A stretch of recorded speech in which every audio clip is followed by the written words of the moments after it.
Hey, it's the Love and Your Wake podcast, and we're so glad that you've joined us today. Together with Pastor Ben, we're diving into theology to talk real life and learn how we, like Jesus, can leave love in our wake. I'm Bethany Thompson. Let's go! Hey, we're back in the studio. Are back. Haven't done it in a while. I feel like it's been years, but, a few weeks or months. I don't know. That's right. Everyone else has enjoyed the break from us clogging up their podcast feed. Yeah, they don't have to listen to us as much. But we're glad you joined in too. We're glad that you're back, and we're really set for some good conversations, and have even talked about what we're doing for the podcast for the rest of the year. So we're plans, ready. People. We have plans. We're ready to go. So you're going to have to kind of hold this conversation back a little bit. But yeah. But today... We're here for it. Today, it's actually only the two of us as well. That's true. Normally you have a quite third often teamie. we have a third party. But just the way the cookie crumbled today, with Ebola going around the world and all sorts of stuff, there's just the two of us. Stuck with the two chatterboxes. Yeah. No one would have even known there was a third person missing. They would have been like, those two just talk a lot and don't leave anyone else to say anyway. We could just acknowledge someone and we could just put on a voice, hi, and then done. Yeah. All right, well, today we're going to talk about something that I do think everyone cares about. Mm-hmm. And it's really the thought of what's the vision for your life?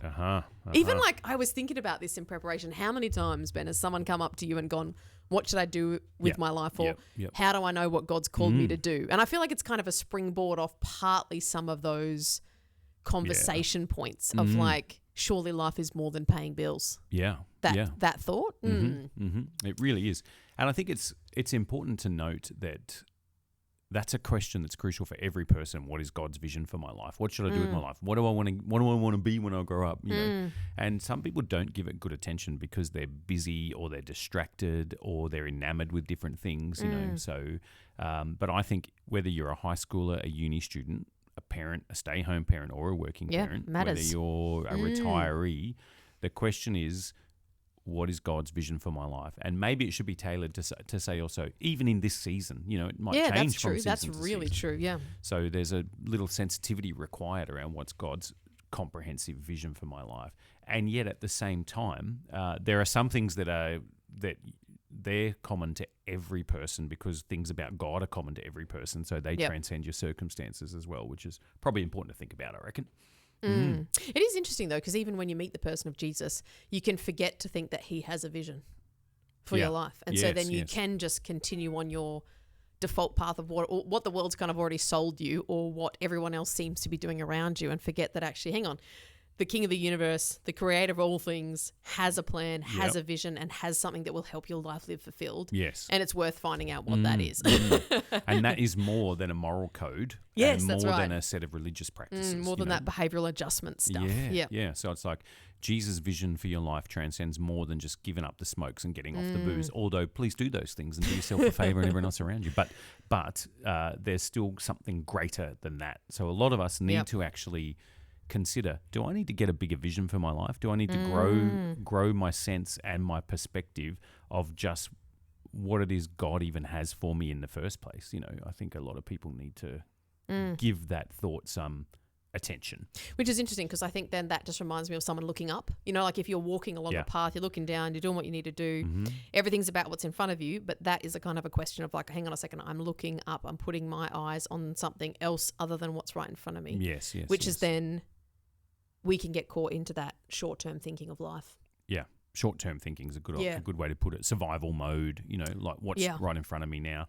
And I think there's some big words, that everyone has to think about. Everyone has to ask themselves, what is the vision for living that I'm leaning into? It's got to be more than just balancing my budget and, getting the kids through school, whatever it is, But what about words like legacy, words like impact, and,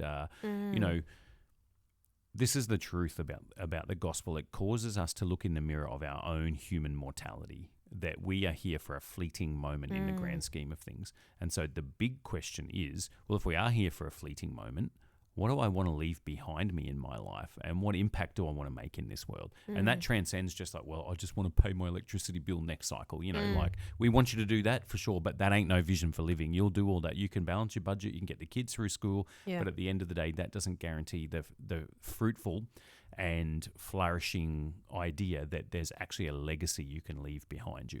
The other thing I think was interesting, which you touched on before, but even with that a legacy is overarching for all of my life, where a lot of things we place value on are in the season. So a lot of, they can be parenting is kind of the it and the bit. Yep. And though it is great, but one day your children will leave home, and what is the overarching thing left? that gives your life Yeah. purpose? What do you live for apart from what that thing is, whatever and it even could be a career that you're focused on in developing and growing, but what happens when you reach that point? Yep. And then you're like, oh, I want something else now. Have you lost your vision? Have you lost, that legacy that you're after? And so that is a bigger question that will surpass the seasons as well. Yeah. Yeah. And there is this new phenomenon in our culture called quarter-life crisis. And quarter-life crisis is young adults, they grow up, they go to university, they get their degree, they get their first career, and then sometime between 20 and 30, they fall into a depression because they realise... I don't want this. Yeah, I've succeeded in my workplace, but how sucky is this? But you know what that is? That is a symptom of a lack of vision for living. Yeah. Because it's sort of like you've looked at symptoms of a life, an education, a job, a bank account, or maybe a marriage partner, maybe three, the way our society's going. Yeah. But then at the end of the day, those things are all symptoms of life, but that's not a vision for living. That's just acquisition of, accoutrements to living. So there are bigger questions, and those questions transcend your current parenting, your current career, your current demographic to what am I leaving behind me? What impact am I making? It's funny because obviously we hate the idea of people living depressed or hitting those kind of down moments, but at the same time I love it because I think it proves this thing that there's something more. Yep. It shows you that, hang on a second, a young adult wasn't designed to just get a job and settle if you want to use those words. And so I think there's something quite enticing about the whole idea, because I think if you're that young adult and you're listening right now, I'm so glad that you feel that way, because God does actually have something more for you. Yes, that's right. Yeah. And the University of Pennsylvania, they have a department that studied human flourishing for 30 years, and they came up with 5 traits that said your life will flourish if you have these 5 traits, right? I don't know if we've ever done a podcast on it. I feel this is familiar, but I can't list the 5, so obviously we don't talk about enough. Yeah, that's right. So we won't go through all 5, but one of them is engagement and flow, right? That there are things in your life that are so deeply significant that you would do them just for the sake of doing them. So that's not because you get money or because they feel good. Some people, David Goggins finds engagement and flow on being the person with the record on the planet for doing the most chin-ups, So I don't think he enjoys himself while he's doing it, But I don't know, he finds engagement and flow. So that's him. What is present in your life that you think, man, this is so fundamentally part of my vision for living that I do it for the sake of it. I don't do it because of inherent rewards or threats, So you couldn't pay me enough money to do it or not do it, or there's not enough. Even the disadvantages of it don't stop me from doing it. I feel like this is part of my vision for living. And then if you engage in that, you find this thing called engagement and flow. You lose your sense of self. You lose your sense of time. You lose your sense of what's going, it's like time flies when you're having fun, that type of thing. So that's one of them. But another one is meaning and purpose. And specifically, they talk about that people languish when their lives are just like fidgeting till you die, just busy, but really not achieving anything. And the other one is meaning and purpose is not defined in just living a self-gratifying lifestyle, but it's actually your part. You are swept up in something bigger than yourself. Yeah. And that's a crucial part of that. That's the legitimate trait is, well, it's much bigger than you. So it's not just your mortgage. It's not just your kids behaving and getting a good job. It's like something bigger than yourself that transcends you, so that when you're gone, that remains, Now that's a vision for living, isn't it? Which is true, because I think about even projects that have felt bigger than me and quite exciting have been cool to be caught up in. And yet they don't have any major legacy or long-term weight necessarily. But like even that is quite exciting. And it again just shows that people are built for something beyond the day-to-day grind. Yes, that's right. And it brings hope and meaning to our lives, and these traits of flourishing, they coalesce around some really important things. But we can have some bad answers about this question, like what's my vision for living? What do I want to leave behind me? So we can have bad answers. I was going to say, surely there's some just basic ones that people chase after. Yeah. Well, I think it's astounding to me how often at different junctures of life I get engaged with people who are like, I don't know what to do with my life, and it's sort of like, oh man, our society's still so bad at helping you think about that, So we know when you're 17 finishing high school, you probably don't know yet because you've got to work out some things, but in reality, there's some really bad ideas. So let's talk about bad ways to frame the answer. Yeah. what do I want to do with my life? But I would say it's like embracing Jesus' comprehensive vision for my life, that he actually has, you're here for a reason, you've been gifted, you've been wired, you've been given certain traits and skills and a history that God has sovereignly intended. You're going to leave something behind you in your life if you cooperate with that vision. You don't have to. God's not a tyrant. He doesn't make you. You have free will. Yeah. But, man, it's worth pursuing. So some bad ideas, number one, is short-term thinking, right? Like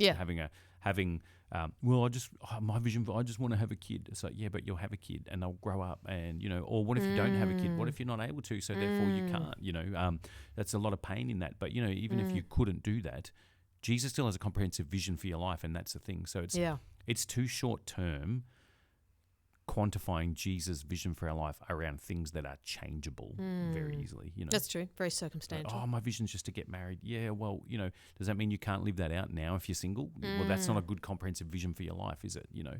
I've also found when you do make short-term thinking, you sometimes make bad decisions. You do. After being single for a very long time, I often think people that have a goal to, say, be married quickly, they're literally just finding the next single person. And I kind of think that's not a good vision for life, to have just get married as your thing, because you actually don't just want to get married. You actually do want to marry a good person, a godly person. There's a process behind that. That's right. And so I think even some of these short-term things actually make you end up in a bit of a spot that you're like, you probably didn't actually want that if you thought about it. Yeah. And they do find that out in the long run, Fast forward 3 years, it's like, oh, you should have waited for Mr. Right instead of Mr. Right now, so. Yeah. So. Fair enough. Short-term. Short-term. So don't be blinded by short-term kids, marriage, thinking. There's a life after simply. Those are good goals. There's nothing wrong with those goals. Have them. But they're not Jesus' comprehensive vision for your life, because once you achieve it, what is the vision over? If it's taken away from you, what does God not have a vision? So there's got to be something deeper than goal acquisition. The other thing I kind of think of, and I don't know if I'm barking at the wrong tree, but they also take a lot of work. So you get the goal, but the goal takes a lot of work to maintain. So a child, parenting's hard. Marriage is hard or developing. It is. And so then there is an essence where, well, once you've got it, you've also got to outwork it, and that can be sometimes very challenging or tiresome or whatever words you want to use. So then it can nearly feel like, well, is this what I really signed up for? Because again, there needs to be something bigger than this one thing that you're doing that then gives you life and breath and inspiration beyond. Does that make even the... It does. Yeah. So there's a difference, because let's say your goal is to be married, right? Yes. That's a wonderful goal. Great. You're biologically wired, and that's Get how married if we you want propagate to. the species and build the kingdom of God that way. However, if you don't have a handle on Jesus' overarching and comprehensive vision for your life, and you're married, marriage can feel a little bit empty. Yeah. And people that were thinking, oh, this will finally complete me. You complete me. Oh, good. They get married and they realize there's got to be more to life. That movie, like, what if this is as good as it gets? You're like, yeah, that sucks, doesn't it? Just the two of you waking up every day. So it's sort of like, but if Jesus' comprehensive vision for your life is present in your marriage, that marriage is really something. Yeah. That's a wonderful thing for a marriage. Same with parenting. If parenting in the context of Jesus' comprehensive vision, your career path in the context of Jesus' overarching vision for your life, even hobbies, like great point. Hobbies can be inherently hedonistic and meaningless, but a hobby in the context of Jesus' overarching vision for your life, that really means something then, So we shouldn't be blinded. All of these goals are simply wrapping paper, but there's got to be more substance to our life than that. Just simply achieving a goal. So that's short-term thinking. There's another one, which is people are often deceived, and especially self-deception. Self-deception is a big one. That is a biggie. That is an actual core answer. I know what God's overarching vision for my life is, but really we are deceiving ourselves. Because which I must say, sometimes we've all been there. So we can go down a path and then think, this is going to come back up Jesus' way. We're masters of it. Tell me a time when you have been self-deceived. Oh my goodness, when have I not? No.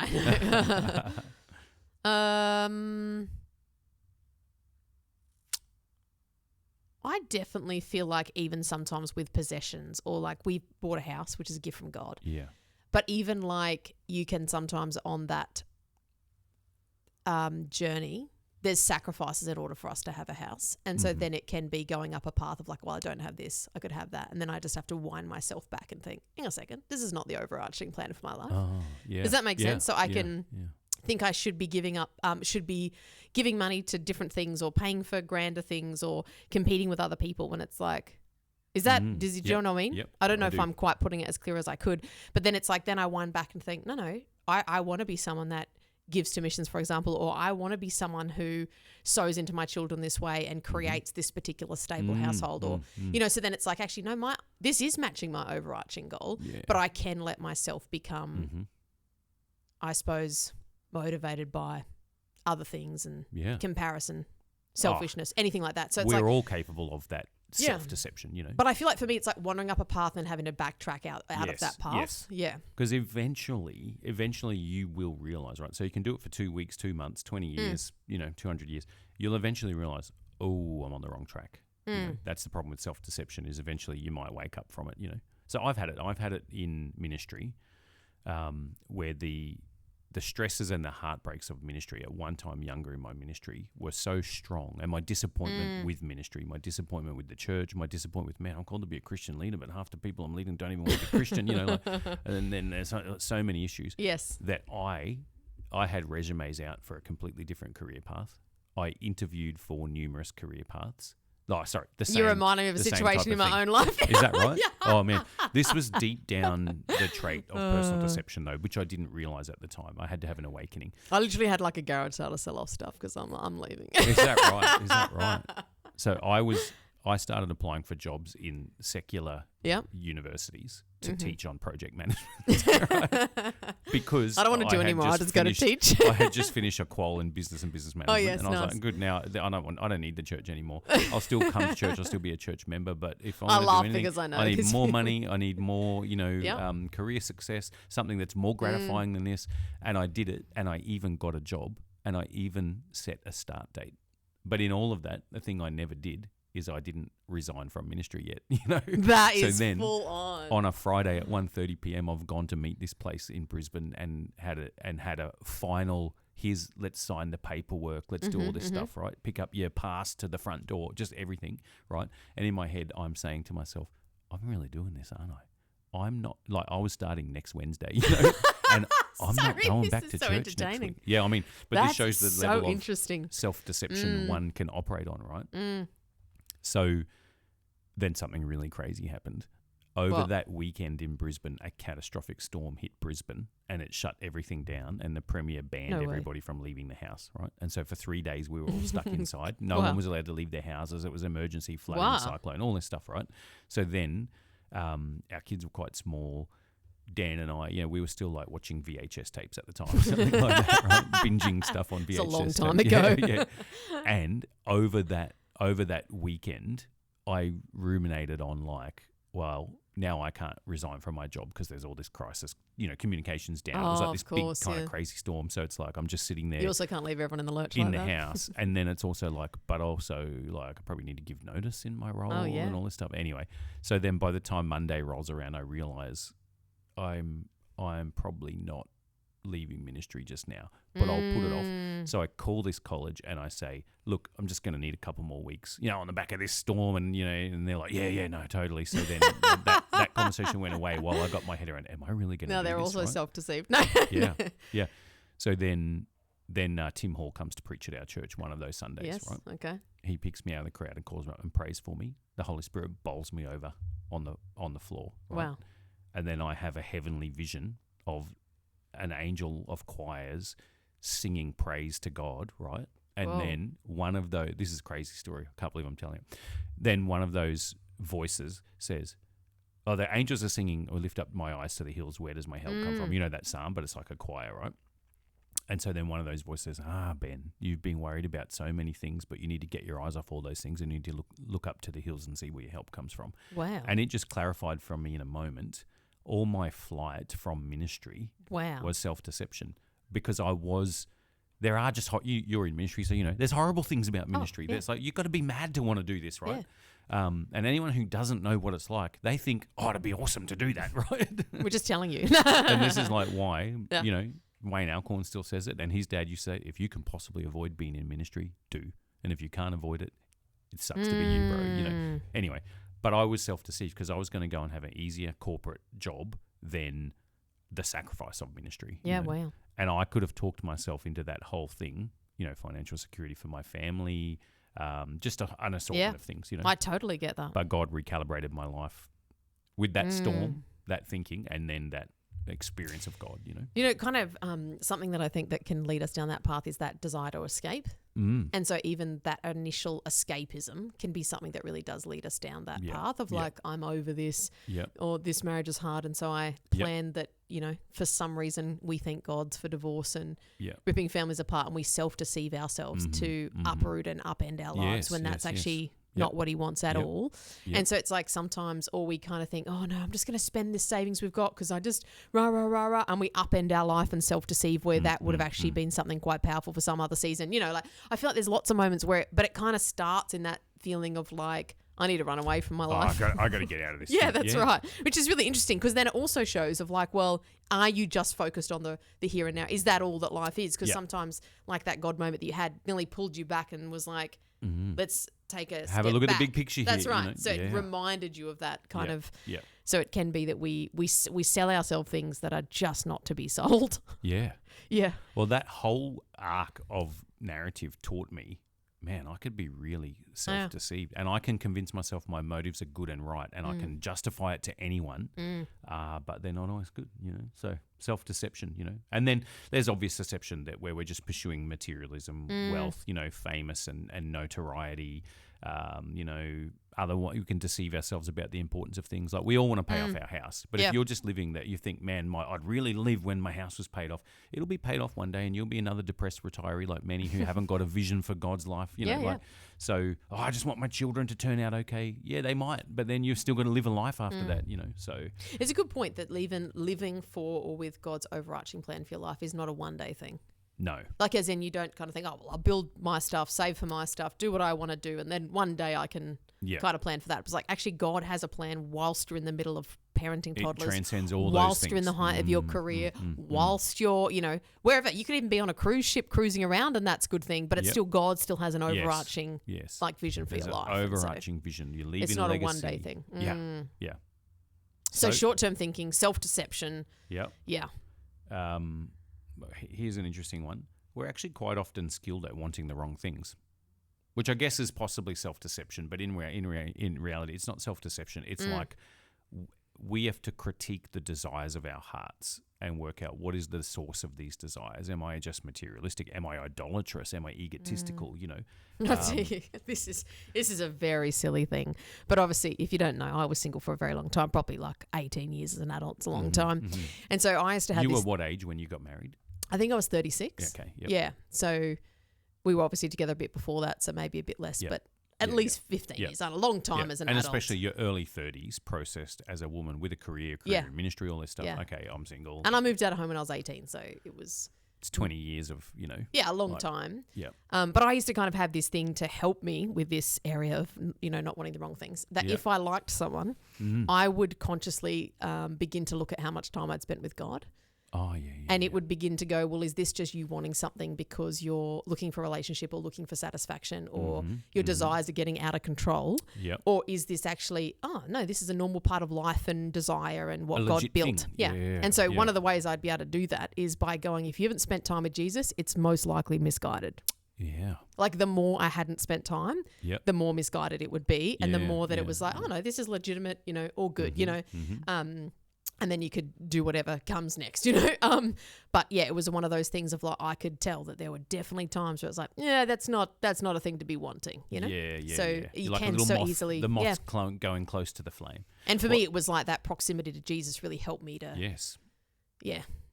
pressure test that a bit. I agree with that. I think it's like every person, single or not really, because we've all got areas of our lives where when we stray from our intimacy with God and our identity grounded in Jesus, then we're in danger of filling little voids with things, meeting our needs. It's like a little addictive process of self-medicating that void.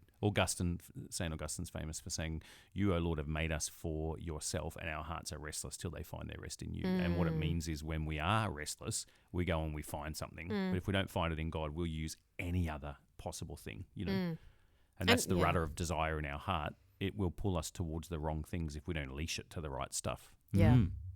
Yeah, even that could still stand for marriage at the same time because it doesn't, marriage doesn't solve any any problems, if you want to meet. Best thing you can realize as a single is you are the same person when you're married. That's so true. Yeah. So whatever issues you had before, you're going to have them when you get married. It's a good thing to work through them when you can.